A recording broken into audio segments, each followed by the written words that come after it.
is Andy Tsao. I'm the managing director with Silicon Valley Bank. This is my first trip to Argentina and to Buenos Aires, and I want to thank the organizers, the city, Cygnus, LAVCA for inviting me to participate. It's been a great trip so far, and to meet many of the really successful entrepreneurs and investors, many of them who we already work with as customers. For those of you who don't know Silicon Valley Bank, we are the leading commercial bank in the U.S. that's focused exclusively on tech and innovation. We bank approximately 50% of the venture-backed tech companies in the U.S., and our mission is to help entrepreneurs and their investors succeed worldwide. And part of our international expansion over the last few years has been to do business development in Latin America. We've been, for the past 3 years, really focused more on Brazil, more recently Mexico, but one thing comes through very consistently, and that is the number of great Argentine entrepreneurs that, whether we see them in Brazil or Mexico or the US or here, and that brings us to Argentina on a regular basis as well. So I've had the pleasure of getting to know and working with all the investors on our panel today. I think we have a terrific group, and we're going to talk a little bit about investing in the region and then specifically here in Argentina. So maybe I'd like to start by asking each of you to introduce yourselves and your funds and talk about where you're investing, but also where Argentina fits into your strategy. And being the hometown guy, you can start first. Hello, everybody. My name is Nicolás Szekasy. I'm co-founder, managing partner of Alta Ventures. It's a fund that is based here in Buenos Aires. We have a first fund that we launched in 2011. It's a fund of $100 million. From that fund, we have invested in 24 companies throughout the region. Then we raised a second fund in 2014. It was $135 million. So far, we have invested in 14 companies from this fund. In terms of geographic coverage, about 60% of the investments are in companies based in Brazil. The main reason is scale. And the other 40%, most of that is companies based here in Argentina. There are a few investments also, companies based in Chile or Colombia or Uruguay, but Argentina, we have been finding, of course, very good, very strong entrepreneurs. The key characteristic of the Argentine entrepreneurs is that they have a pan-regional view. So from the minute that they are thinking about building a company, they understand that their market here is large, but not large enough to really scale. So they think about models and they think about strategies to very quickly move to Brazil and Mexico and Colombia and Chile and the rest of the continent. Before Kaszek, I was part of the founding team at Mercado Libre. I was there for 10 years as the CFO, and my co-founder at Kaszek is Hernan Kaszek, who was also part of the founding team at Mercado Libre.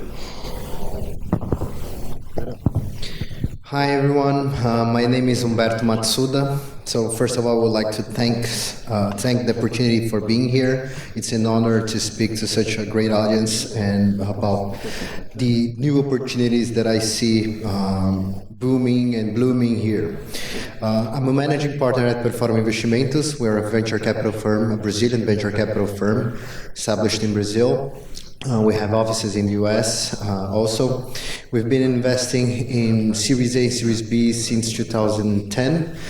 We have several companies with entrepreneurs from all over Latin America. We did a few deals also in Israel. And we are now currently raising a new fund for specifically deploying investments and enhancing the ability of the entire region to do more, to enable Latin American companies, not only from Argentina, but also Chile, Mexico, Colombia, and Brazil, to reach and tap much bigger markets and eventually start thinking global as opposed to local or regionally. Thank you. Francisco Álvarez Demalde, founder of Riverwood Capital. We invest in technology globally. 50% of our business is in the US, and then the other 50% is mainly in emerging markets. Latin America is between 35 and 40%, so it is very significant for us. And we're very happy to be here, and it's congratulations to the organizers to start putting Argentina in the venture capital map, which is really interesting. Thank you. I too want to say thank you for the invitation. My name is Paul Ahlmstrom. I'm a founder of Alta Ventures. We have offices based in Mexico City and Utah, Salt Lake City. And we are an early stage venture fund focused on companies that are doing business in Latin America. But we invest in companies in the United States or internationally that want to get into Latin America. And then we also have companies, we have 3 companies here in Argentina. And we have an office in Lima, Peru. We have an office in Mexico City, and we're going to be expanding in our next fund to focus on Mexico, Peru, Chile, Colombia, Argentina, and U.S. I'm interested I don't know if anybody's done this yet, I would sit in the audience, but how many people here in the audience are entrepreneurs? Wow, all right. Okay, levanta la mano si es un inversionista or an investor. Okay. Raise your hand if you are with the government. That's about the right ratio. Researchers, engineers, other. Not enough. All right. And all right, cool. Thank you. Lots of entrepreneurs. And speaking of entrepreneurs and great entrepreneurs, we've talked about how Argentina seems to have that as a real asset, as I think Ehud had said before, Kanan. What is it, guys, as we talk about this, can you put your finger on what it is about Argentina that produces such good entrepreneurs? And I know all of you have some real nice success stories, so maybe Francisco, I can pick on you first in terms of Globant being a great story in your portfolio recently. Is there something that illustrates sort of the magic of the Argentine entrepreneurs with Globant? Yeah, I mean, look, it's an interesting topic that it's kind of a common topic about the Argentinian human capital, and clearly Argentina has amazing people, a very strong base of education. I'm originally from Argentina, so I'm biased, but even if I try to be objective, I think you see that both entrepreneurial spirit as well as the educational base is pretty strong when you compare to other countries in Latin America. And I think companies like Mercado Libre that Nicolás built with his partners, and Globant and Despegar and others, OLX, Nubert, are examples of within technology of that human capital and that base. The reasons, I think we can go into history, and we can spend an hour talking about it, but it's a fact. It was a miracle in the mid-90s when the Internet revolution started, that the hub in Latin America very quickly became Buenos Aires, and I think this is something that should be studied more. I really don't know what is the reason behind that. Why wasn't it Sao Paulo or Mexico City or Santiago, Chile? But it was here. Maybe it's a combination of everything that Francisco was mentioning in terms of the entrepreneurial culture in Argentina. Maybe also in those days, Argentina was a very open economy, and many Argentines that were living overseas were coming back to Argentina to work, and there were many opportunities and to build their companies. Some of the examples that we're mentioning was exactly that. It was Argentines leaving the States or other places that decided to come back and start their companies. I think once that happened, then the ecosystem entered into a virtuous cycle where some of those companies became successful. So some of those successful entrepreneurs had, on the one hand, some capital, but more importantly, had the experience and had the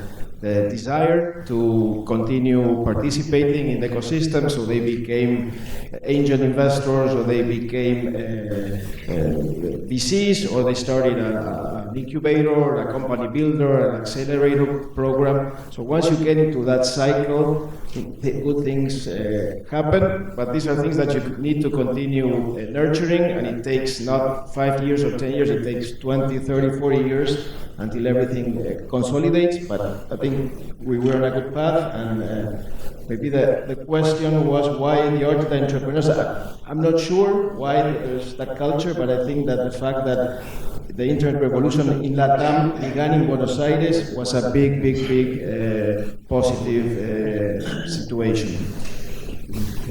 Paul and Humberto, you both work with, all of you guys work with entrepreneurs from other regions, but are there things that you can point to specifically as you look at your own portfolio with Argentine entrepreneurs? Sure. So we were discussing earlier about Silicon Valley and how it's different and everything that. Probably the main characteristic that you find today in Silicon Valley and that we lack outside Silicon Valley is the ability to attract talent, right? So in my opinion, after traveling all over Latin America and engaging entrepreneurs, not only from Argentina, but also from Brazil, Israel, and other countries, I would say the top entrepreneurs from the region are as good as the top entrepreneurs from Silicon Valley. Problem is, how many of those can you find after meeting 10, 15, 20, 100 companies, right? So there's quite a few differences culture-wise, like you were saying. But there's still the issue of education. In general, Argentina has the higher level of educations in the region. You can perceive that not only by understanding how ready those entrepreneurs are in terms of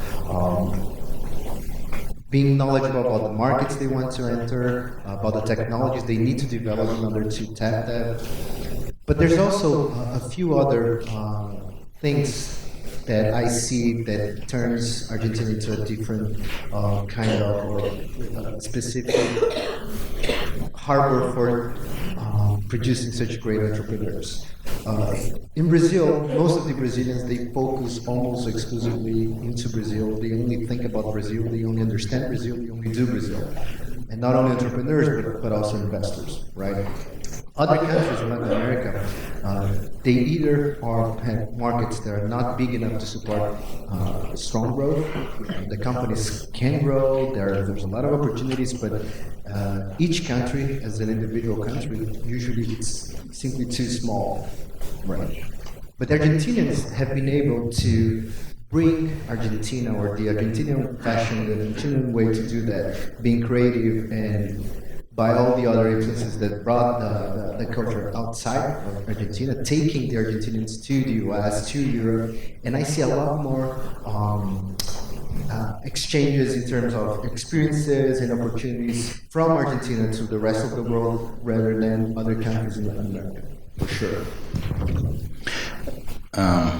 We love our Argentine entrepreneurs in our portfolio. We invested into Miguel Santos from Technisys. He's killing it, just killing it. We invested into Mariano Suarez and Pato Hutar from Tactivos Murley. Those guys are doing awesome things. They just closed a global contract with IBM. So IBM globally is using Argentinian software to do all their design planning globally. That's cool. And they had to pass all of the technical analysis. And so I think one of the greatest exports of Argentina may be your entrepreneurs. Unfortunately. As you think of the key drivers of venture outcomes, it's entrepreneurship activity, it's innovation capacity, and it's investment capacity. And as we have invested in many countries in Latin America, and an observer from the outside, we've noticed that the shift in culture is the hardest thing to do. And Argentina has already made that crossover shift. You've already done it. I look up to my Argentine entrepreneurs. I learn from them when I'm sitting with them. I'm kind of in awe. The other countries, to be honest, I sit and I teach. And I'm trying to inspire and ignite. But the Argentinians, you guys have big egos. I don't know if it's your Italian roots or what, but you want to conquer the world. You have this, you're very ambitious. And so you have that spark. That culture is already there. So check the box on that. Contributors to that, we don't have time to go into that. Partly maybe the tough environment that you're living in has generated this DNA that has to survive. And in spite of all the odds, you come out on top. The innovation capacity is here. You have the world-class universities, and and you never build an entrepreneur ecosystem outside of that. And then the investment capacity is missing, but I think they have the core capacity to succeed. So let's dive into that a little bit more. I think we've all agreed. I think everybody agrees on the talent of Argentina. So, as part of the discussion here is how does Argentina think of continuing to grow this ecosystem? And Paul, you mentioned perhaps there's gaps in capital here. So, as we look at the model, is it ask each of your opinion on is the model one where you kind of see today where a lot of early stage entrepreneurs are moving to other markets, bigger markets to really grow their businesses? Or is there a model that Argentina should consider where there should be more support for capital creation here, so that you can, build companies later in the region before expanding out of Argentina? So, would love your opinions on that, Nicolás. You mean support from government or? Yeah, it certainly could be. Given our last panel. I think the main support will come from making life simpler for entrepreneurs, getting out of the way whenever there's no value added. I think there are many countries where you have funds of funds or many other types of mechanisms which at the margin, if they are well designed, and if they're well designed is a big if, but if they are, they can help. If they're not well designed, maybe they even harm. But the life of an entrepreneur is hard enough, it's tough enough. You need to build a business. So anything that can be done to make their lives easier and simpler, such as allowing them to create a company in a day like you do in Delaware and not in months, by having some tax breaks for the first year or two, not only the taxes themselves in terms of the money that has to be spent, but also in terms of the complexities of having to file and prepare things, the labor costs. And this is not Argentina, this is everywhere in LATAM. In Brazil it's even worse. The labor costs are extremely high, so if you're hiring people and the business is not going so well and you need to lay a few employees off after 6 months or a year, you go bankrupt. So I think just focusing on 3 or 4 things that can make the life simpler for someone, and not for the lifetime of a company, for the first 6 months or a year or a couple of years, that would go big time in helping the ecosystem develop. The entrepreneurs do most by themselves, just allow them to be innovative and creative and get their stuff done. It sounds like that, looking at the LAFCA scorecard, the sort of, the really low scores were in legal and tax, and so sort of fixing some of those issues might go a long way. I think the LAFCA scorecard, Argentina was the lowest one. I think Brazil is very similar, so it's not only here. If you can just work on removing some of those friction points, miracles can happen. Yeah, I think in addition to the legal and tax and labor issues, there's a lot of inefficiency in Latin America in general. I agree with you. Brazil is also very challenging. To me, the 2 things that at least we see from our perspective, one is the continue to work on the culture of entrepreneurship. I think Latin America has in a way, a little bit of that problem. When I compare our discussions or our interaction in Silicon Valley to what happens in Latin America, in Silicon Valley you meet an entrepreneur. He did, and I was talking to a friend about it like 20 minutes ago. You meet the guy, he tells you the story. He started 3 companies, the previous 2 companies, one went bankrupt, the other one didn't really work. Now he's in a new project and he has this thing. And the way we think about it, and I don't know why, but I kind of now have that mindset as well, is I see that as a great strength.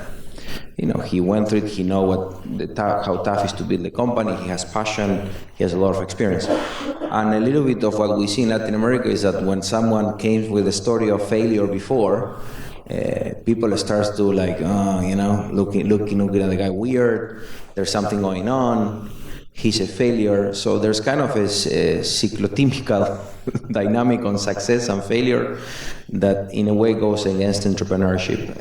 I think Endeavor does a great work around that, but there's a lot of work to do on universities, on culture. I know it sounds theoretical, but I truly believe it has a huge impact on having role models. And role models are not only the ones that took a company public and are successful, but role models are the ones that are actually trying to build companies, trying to create jobs, and even if they're not successful, to me they are role models. And that's really important. And I think the second thing, so that's one on culture, which to me is a key issue, not only in Argentina. The second one is around education. One of the things, I also in the coffee discussions that I always have, and with my Argentinian heart, there's always this concept, Argentina has great human capital, etc. Yes, but we're not as good as we think we are. And there's a significant lack of professionals in Argentina to scale up companies today. So I think if we want to really aspire to build global companies, to grow, to really think big, we have to work on high school and university education. And India is a great example. I was talking to some of the people from the government of Buenos Aires, and they probably know more than me, but I invite everybody to visit India and to look at what Bangalore is or what some of those cities are and what they have done promoting and focusing really on education. The only thing I would add to that is to do pretty much what the Israelis did in Israel. The government should understand its role and that it will change over time. So it needs to communicate better what they're going to do now and what they're not going to continue doing over time, so the private sector can take over and attack and replace the government in whatever the government's initiatives are today. The big elephant in the room is corruption. All right, I said it.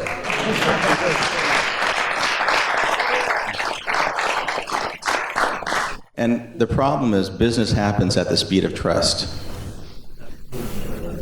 And so if there's no trust, there's sand, corruption and dishonesty are sand in the gears of business. I'll give you a simple example from yesterday. We rented a taxi for the entire day, 12 hours. And we went all over Buenos Aires, had a great day. So we go to pay for the taxi at the end of the day, and the guy can't take my money. And we called the service, and so he said, well, you have to come back to my office because they don't trust me to take the money. So let me get this straight. They trusted you with my life all day long, but they don't trust you to take $100 from me? No. So I took a half hour out, drove out to their offices. I had to wait in line behind all the people that are paying their bus tickets, eventually to pay them my money so they can take me to the hotel. And that's an indication of the lack of trust that you have in your people here in Argentina. And you got to fix it. And I think the entrepreneurs can lead out. And in fact, you have an obligation to lead out. And if the government can support that. But I would create a rule in your companies. Every decision, ask yourself, is it increasing trust, is it neutral, or is it decreasing trust? If it's not increasing trust, don't do it. And you'll find, you'll be amazed, you'll change a lot of your behavior in your company and in your government if what you're doing doesn't increase trust. So Paul, would that as you're scaling companies, and you have a few here in Argentina, but you have obviously offices in other parts of Latin America and the U.S., would that, from your view, be enough of a factor that you would move the company from Argentina to get to a more stable operating environment? Every company that we incorporate in Latin America, we incorporate now in Delaware. We can't trust the local rules to have the rule of law to allow us to have a liquidity event. And so we want consistency, we want transparency, and predictability. So we incorporate. I don't tell the CEOs what to do. But what I find is, Mariano is now living in San Francisco.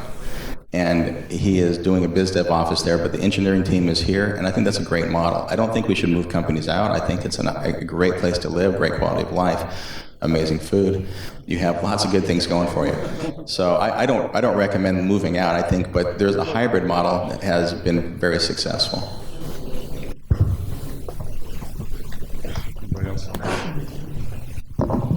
From an operational point of view, the cases of Mercado Libre or Globant or Despegar or many others, companies that started here, they evolved, they built operations throughout the region, and probably at the end of the day, Argentina represents maybe 10, 15, maybe at the most 20% of the volume of the business, of the revenues of the business, of the valuation of the business.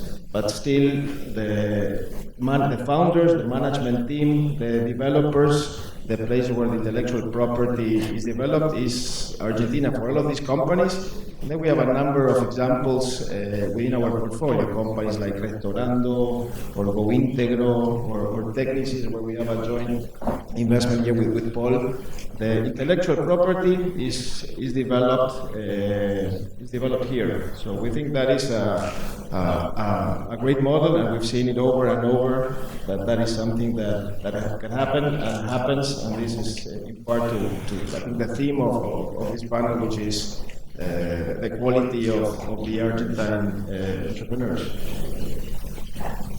So in terms of sort of supply and demand of entrepreneurs and capital, as people are thinking of, are there programs that we can help create additional funds? Is that something that you would see, again, back to this notion of a gap in funding, capital funding, do you see one, and is this an area that you think could be helpful for government to think about? And maybe as a follow-up, Paul, you could, in terms of maybe you can describe some of the things that Mexico is doing and what's worked and what hasn't worked. Can we start out what doesn't work? So my wife Jenny's here with me. Where are you, Jenny? Levanta la mano.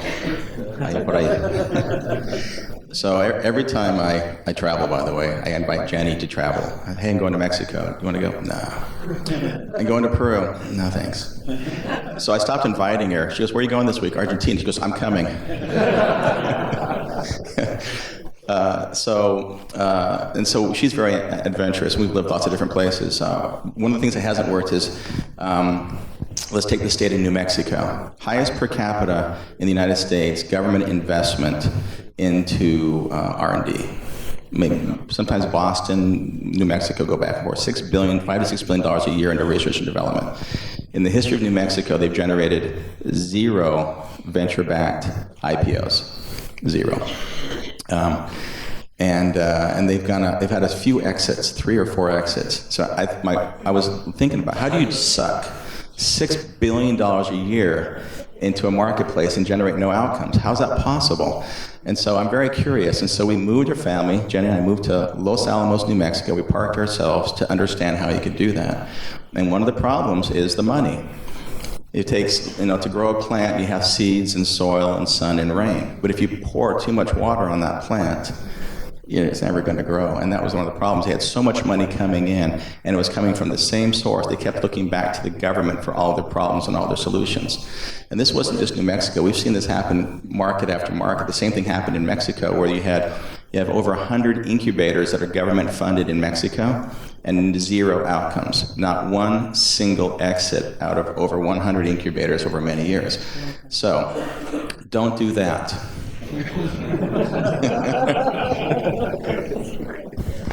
Yeah, I would say, in my opinion, one area where I think government can be very helpful, both here and I think this is also an issue in Brazil actually, is on bank financing. Companies you start to get revenue, you get customers, you start to sell your product, and then you need to finance your working capital, most likely, unless you have a pretty good negative working capital dynamics like some companies I know. But most of the companies need working capital, and it's just impossible, both here and for a small company to finance itself. You guys do an amazing job in Silicon Valley and on that. So that's an easy program for Banco Ciudad. So hopefully you guys will announce it tomorrow. I don't know where. There you go. I didn't have to pay Francisco to say that. Thank you for that. Something that is not that easy, but is at the core of what governments should be thinking of, is investing in infrastructure. Francisco before mentioned education. Of course, this is easier said than done, and this is something that we will see the results in 10 or 20 years. But it's at the elementary level, high school level, education in general, but particularly math and science, the level is low, and therefore when you look at university population, the amount of lawyers and psychologists are overrepresented, and I'm saying this seriously, and the amount of engineers is severely underrepresented, and that is a major constraint for the industry. When each company in our portfolio and each company that I know of has probably 3 times the jobs that they are searching for versus the jobs that they can hire someone for. So there's a chronic excess demand, and of course there are market forces that can drive that over time, but definitely you can help that by improving the quality of the education and the motivation for students when they are very young in terms of developing math skills, science skills, and over time that can also be wonderful for the technology sector. Also physical infrastructure, things around telecommunications and other areas, investments over time can also help drive the business. If not, you are severely constrained sometimes to build companies that can operate if you don't have enough broadband. Just to add to the discussion, pretty much everything was said. The thing is, if everything is right, the companies will be needing some money, right? And that money doesn't necessarily need to come from the government. So there's the equilibrium or the right way or the right fashion to the government to play the game of entering or fostering or enhancing the ability of the local investors to do more, do better, whatever. So probably the trick is to understand your ecosystem, understand your players, and do the right thing at that moment. And understand that if everything is being done correctly, it will change over time, and you need to adjust your policies and focus on different problems and different ways to solve specific issues that will occur over time. One of the positive things, so I don't know if anybody got anything out of my example of don't do that, but it's what I was saying was don't try to replace the marketplace, period. And in fact, Mariano, as fast as you can, work yourself out of a job. And I know that's probably your goal, is to be unemployed, right? But as fast as you can, get your programs outside the government. I was invited by José Antonio Aguilar Bueno to help create the venture capital industry in Mexico. And I told Janie, I said, we just got invited to help create an industry in a country. Let's do it. I didn't know how hard it was going to be, but we knew it was going to be hard. But the first conversation I had was, you're trying to replace the market. Stop doing that. All those activities, get them outside of your government as fast as possible. Seed these programs, and so you're a catalyst for these initiatives. And we've been doing this for 15, 20 years now. And the ones that have failed, where the government needs to get political credit for doing this, and so they hold on and hug these programs, and they love them to death and they might even be successful, and then the next group comes in and they just knock out the predecessor's programs and fire everybody, literally fire everybody and start over. So get it outside, make it independent. You've got a nice window here with this election coming up. Let's hope that change happens. Speaking of Catalyst, that is the name of a great program by Endeavor, through which it has funds and it invests in companies, but there's a rule, and the companies need to raise money there's a long list of investors that can be the lead investor in the round, and Catalyst complements the round with funds, but they have outsourced to the best funds in the world, prospecting of the businesses and the decision process, and then they put the largest check, and then Catalyst complements that. So if a government has funds and they want to support local entrepreneurs, if you can find, it doesn't have to be this mechanism, but I agree with Paul, if you can find a mechanism that ensures that the money goes into really good companies, because if not, you can end up having the wrong effect, that you have many companies that have funds, but they shouldn't have gotten funded, so they are around for a year, a couple of years. At the end of the day, taxpayers' money has gone into that, and there's nothing left. If it's well designed, a lot of good things can happen. And for the government employees in the room, if you guys really work yourselves out of a job, come to us, and I promise you'll find a job in our companies. Because if you're that successful, you're going to be a great entrepreneur. So maybe for Humberto, in terms of from a Brazilian point of view, how do you look at the Argentina venture capital industry? And how could they be better partners, to have you partner better with Argentina? It's something. Well, let's put it this way: Argentina is smaller than Brazil. But don't tell any Brazilian what I'm about to say. But Argentinians as entrepreneurs, they tend to be much better than Brazilians. So what we see today here in Argentina is a lot of great people having access to some help meaning the government, some help meaning the accelerators, the investors, the angel networks. But unfortunately, it doesn't seem to be enough to help the real good entrepreneurs, the top companies, to come out of Argentina and shine to global markets. On the other hand, in Brazil, just because we're bigger, it's easier, it's natural to have more money available. The industry is slightly bigger. There's the factor that it's slightly more mature in the sense of the development of the food chain from seed stage up to Series A, Series B, Series C. So what I see now is the opportunity to enable Series B, Series A investors, or even bigger ones, to deploy or to grow their expositions to Argentina. I see companies like Qualcomm. Carlos here from Qualcomm Ventures can tell you more about it. Paying attention to companies not only in Brazil, but Brazil being the first market because it's bigger. But he's also looking for opportunities in Argentina and other countries in Latin America. So are other major corporate ventures and a few other funds. So in a nutshell, I would say that if we start working together as we should as a region, it should be just another part of a much bigger ecosystem that should work cohesively as if it were one thing.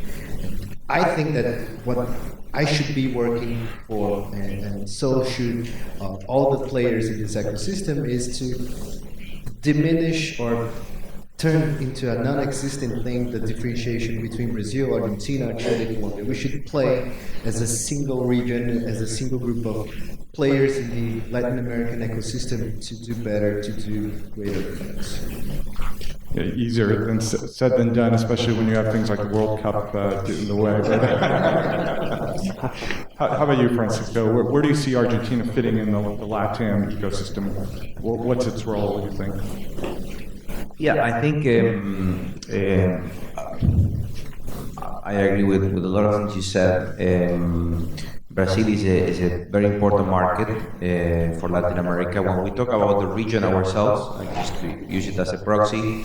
Brazil is a leading market given its size. We talk a lot about Mexico, but Mexico, there's on a relative basis less opportunities of the type that we look for, and that's a whole other discussion in terms of entrepreneurial opportunities, development, culture, and things.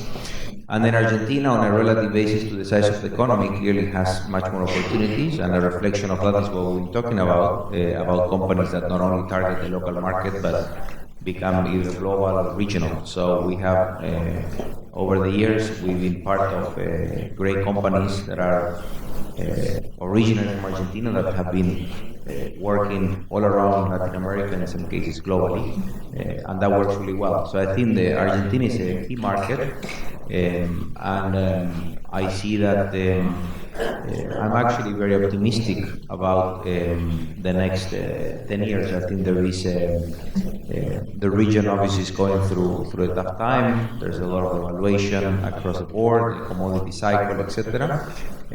But there is a level of maturity in the industry, in entrepreneurship, in a lot of very interesting companies coming from all over the region that I think makes me very optimistic. And clearly, when you look at the region and you have that view, Argentina is a key component together with Mexico and with the Andean region. A different twist on that for you, Nicolás, in terms of because you've raised money from a lot of international institutions, U.S. And other. So as you have calls with your LPs today, and they ask about Argentina, and you see the headline news, whether it's here or Brazil, what's the international limited partner perspective on investing in Kaszek, which is really an Argentine-based fund? And what feedback are you getting? Well, before I was mentioning the word trust, which I think is at the key of the world of investing and entrepreneurs. When we went and we raised our first fund, we raised $100 million literally in a few weeks from everybody that had met Hernán and myself during 10 years of operating Mercado Libre. And then we went and we raised our second fund, and we told them Mercado story, and then we told them the story of 3 years with Kaszek, and again we raised capital. So this is not the answer to your question, but just to say how important it is to build trust and build a reputation and walk your talk. And when you say something, you go and you deliver on what you say. If you do that consistently over time, then it's much easier to go and do the next chapter based on chapter 2 based on chapter 1. In terms of your question, I don't think anybody cares very much about the environment in Argentina, in our world, because these are investments in technology, and ourselves as VCs and our investors, the limited partners in our fund, they are really looking at technological change and adoption of new technologies in general, smartphones, broadband, all of the incredible disruptive opportunities that could be happening in different sectors. During the day there were conversations about education, the financial world, commerce, and many other areas. So people are investing today to see the fruits in 5 years or 10 years, so nobody's very focused on the policies of today. Having said that, when you have a country that is attractive for investors, things accelerate and things go much faster. I was saying before that Buenos Aires became the hub for the internet revolution in Latin America at a time when there were many investments coming to Argentina, and Brazil became Sao Paulo became a very significant hub over the last 5 years or 7 years when Brazil was very positively perceived by by the markets. And what that means is some macro things, but then many small things. You are a German, an engineer graduating from Berlin, and you want to do a startup, and you think, if I go to Sao Paulo, I have more opportunities than if I stay in Berlin, because there's less competition. I can copy this idea that I saw here in Germany, and I can take it to Brazil. So that happened a lot in Brazil over the last few years. That had happened a lot in Argentina during the 90s.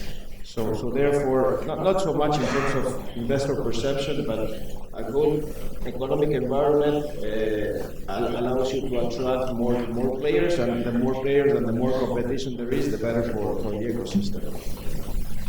Well, I want to leave time for some questions. I guess from our view, we get that asked sometimes as well. What do people think of Latin America right now in the Valley? And I think things may be changing given the volatility in the stock market. We were talking about that earlier, whether we're into a more corrective period right now. But the U.S. market has been really, really strong. So a lot of folks who had been interested in LATAM back in 2012, so on and so forth, now is not the time to really be taking that leap with all the more negative news coming out of the region. But I think those that believe the story of the region, particularly with the devaluation of the currencies, I think you're seeing a lot of investors sort of come back into the market because I do think there's great opportunity and the asset values are pretty cheap right now. Let's thank our panel for a great conversation today.